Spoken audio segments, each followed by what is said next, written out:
અમદાવાદ સ્થિત ગુજરાત ટેકનોલોજીકલ યુનિવર્સિટીના નવા ઇન્ચાર્જ કુલપતિ તરીકે વૈભવ ભટ્ટે સત્તાવાર રીતે ચાર્જ સંભાળ્યું છે। ચાર્જ સંભાળ્યા બાદ પોતાના પ્રથમ નિવેદનમાં તેમણે જણાવ્યું કે જૂના કુલપતિએ યુનિવર્સિટીનો મજબૂત પાયો નાખી તેને સતત આગળ ધપાવી છે। જીટીયુ રિસર્ચ અને ઇનોવેશન ક્ષેત્રે સમગ્ર વિશ્વમાં ગર્વભેર નામ રોશન કરે તે દિશામાં આગામી સમયમાં સઘન કામગીરી કરવામાં આવશે, જેથી યુનિવર્સિટી વધુ સારી રીતે પ્રગતિ કરી શકે। તેમણે કહ્યું કે વિદ્યાર્થીઓના ઉજ્જવળ ભવિષ્યને ધ્યાનમાં રાખી પ્રવેશ અને પરીક્ષાની સમગ્ર પ્રક્રિયા યોગ્ય રીતે ગોઠવવામાં આવી છે।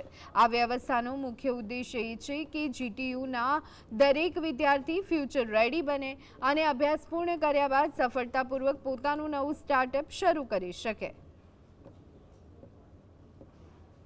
એક્ઝામિનેશન બધી સિસ્ટમ બહુ સારી રીતે સેટ કરેલી છે એની, પણ અમારે જીટીયુ ખાલી ડિગ્રી આપવા માટે નથી।